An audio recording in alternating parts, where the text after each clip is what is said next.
Good afternoon, everyone. So I came across this story, and it's a story about a Canadian member of the Islamic State, or ISIS, caught, but the RCMP struggled to lay charges against the ISIS fighters.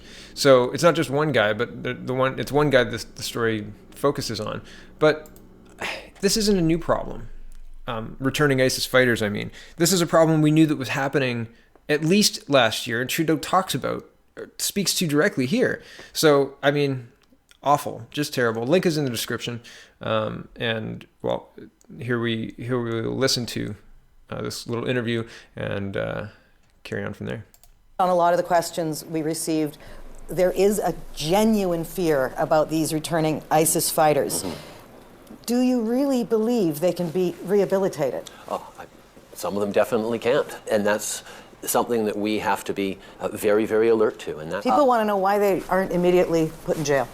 Because we have rules and laws in this country. The previous government, that was a lot harsher on its rhetoric around terrorism, weren't able to do any more. They didn't put any charges against any single one of those returnees, and there were dozens upon dozens who returned in their time as well. I think it's now that in Syria and Iraq they've been declared defeated, there is a question of them coming back to this country, and you can't possibly monitor all of them, can you? Yes, we have security agencies that are engaged on this file very much, but there's also a lot of community. Okay, so did you catch that? Oh, yeah, we're totally doing that. All right. This is a news article from July 20th, 2018, so 6 months later, and surprise, they've lost track of 50,000 Syrian refugees. They have no idea, and they've produced no reports. They've done no follow-ups. They've done nothing. Link is in the description. Syrian refugees arrived in Canada in 2015. Post-media columnist Doug Todd has been trying to find out what's happened to them since. Doug, what can you tell us about how government has been collecting data on this group? The government hasn't been collecting data on this group for almost 2 years.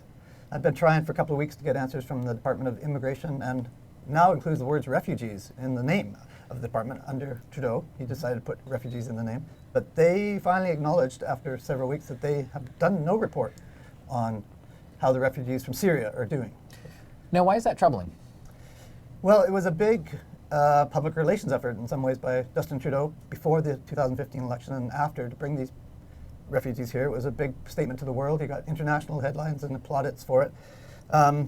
So you'd think we'd try to make sure as a country that these folks integrate in this best way possible, but that requires a lot of monitoring of how many are working, how many are learning English, how many are going to school, what level of reliance there is on social supports from welfare or whatever. But that tracking is not happening. Why is it important to track? Okay, and I'm going to leave it there. It's like just 4 minutes, but we could watch the whole thing and discuss that too. It's interesting. It's worth watching, and it's worth wondering about. Why did we import 50,000 people if we had no intention of tracking them? They've committed murder, some of them. I mean, it defies reason. Why are we not tracking these people? Anyway, back to Trudeau in December. So waves it away, and then he tries to draw you away from thinking about tracking these people, because clearly they had no intention of tracking these people. Nothing's been done. And he starts introducing you to where he wants you to go. Okay, but let's listen. The outreach going on. We know that actually someone who has engaged and turned away from that hateful ideology can be an extraordinarily powerful voice for preventing radicalization in future generations and younger people within the community. But all this to say, in no way would we ever allow Canadian security, Canadians' safety to be compromised. And I've done a bunch of videos showing that is clearly he's lying, because he has put Canadians' safety and security in jeopardy multiple times, and he doesn't seem to care.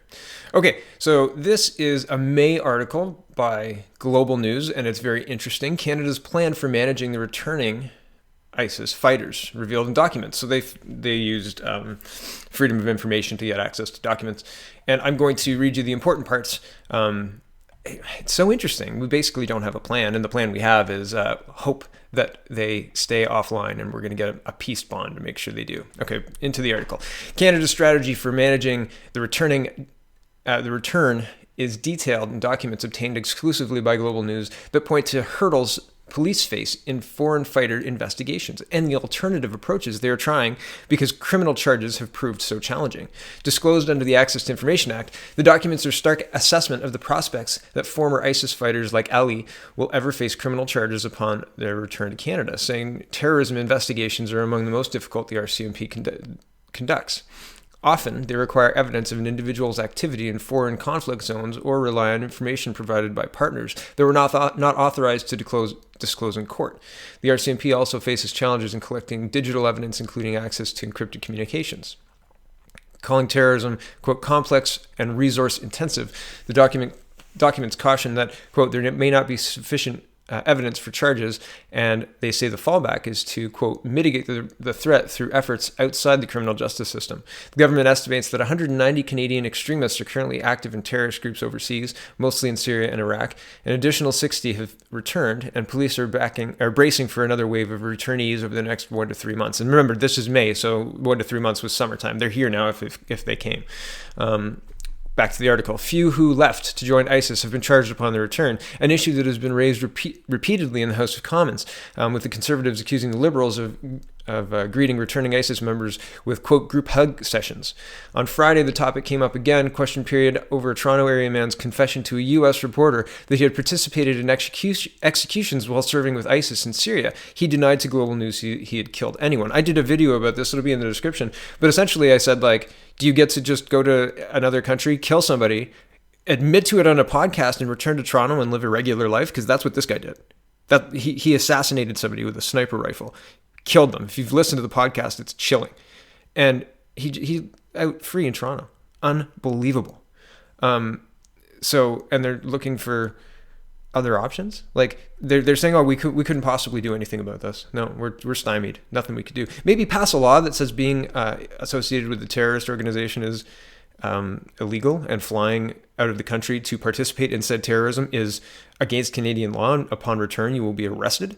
There you go. Cleared up some legal loopholes for you there, buddy. If you fly overseas and come back to participate in terrorism and come back, you should be arrested. Yeah. Simple. You want to make that law? Let's have a vote.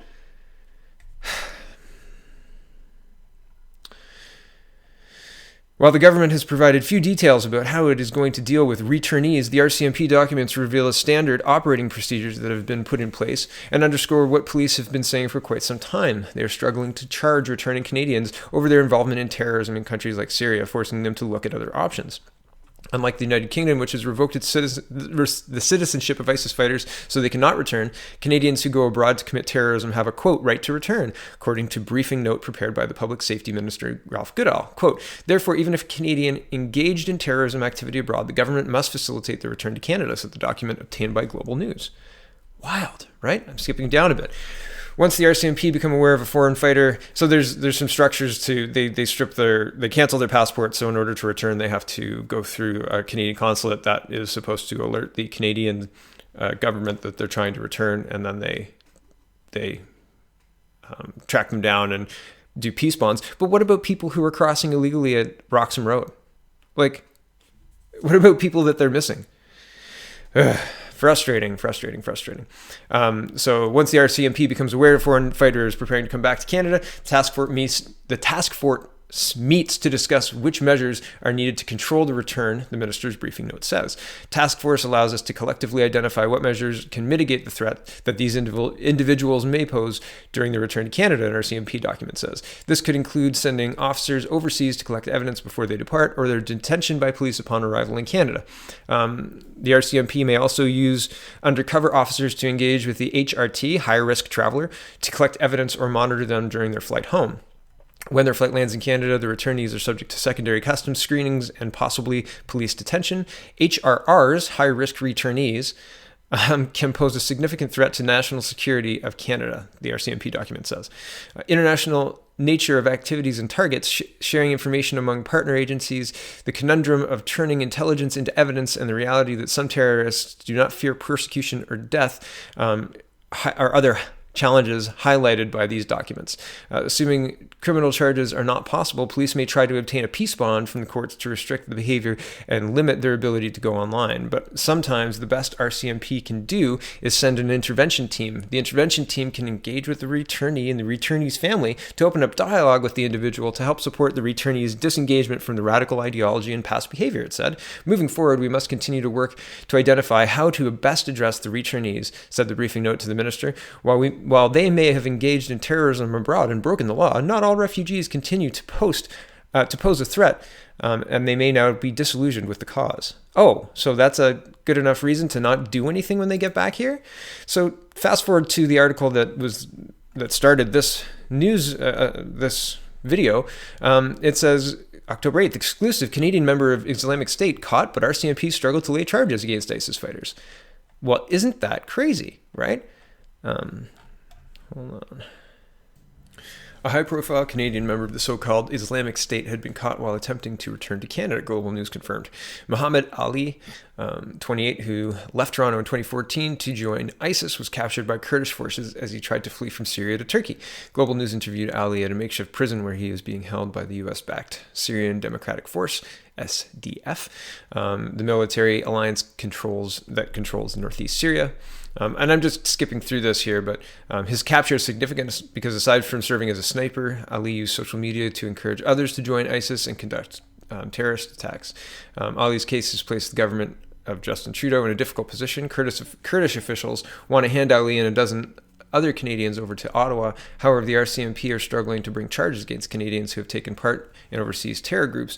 There's no guarantee Ali would face arrest upon his return. And we just talked about that the last article we were talking about.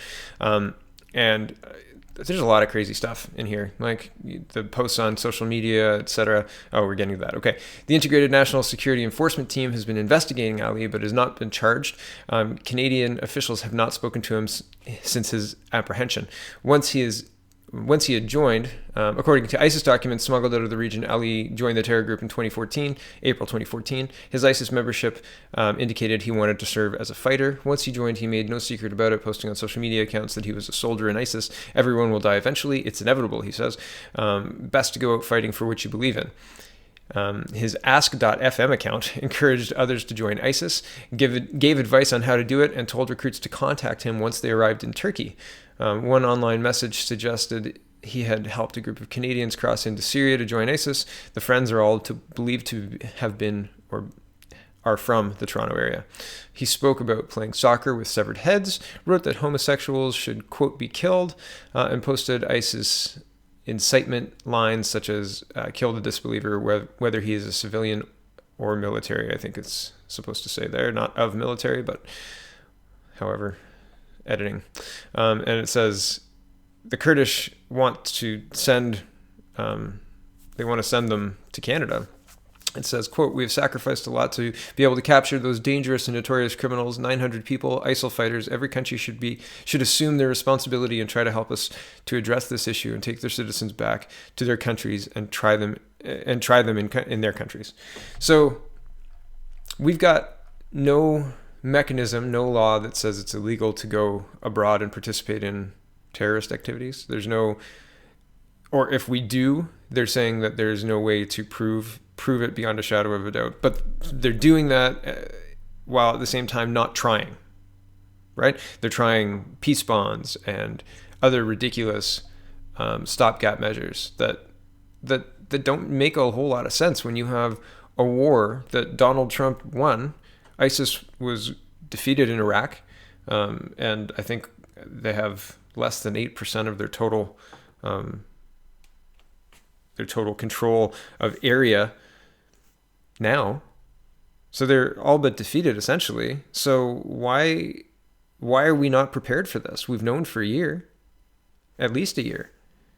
And I mean, presumably when Justin Trudeau came into office, Mr. Harper said, here are the dangerous things that we have to deal with. And this is the reason that I wanted to strip Canadian citizenship from returning ISIS fighters or returning terrorist people, because that was part of and a problem for a lot of Canadians. I think that Mr. Harper's mistake was not explaining clearly how dangerous and how quickly these dangers could overtake our country. sad, really. It's a shame what's happened to Canada over the last 3 years. So, not only do our law enforcement not have tools to do anything about these fighters, we have open borders to boot. So tracking these people, if they try and return home to Canada in a legitimate way, is maybe okay. Yeah, shot in the dark a little bit, but yeah. But if they assume a fake passport, fly into New York and tell them at Roxham Road that they don't speak English, I mean, our border is absolutely wide open. We have no defense.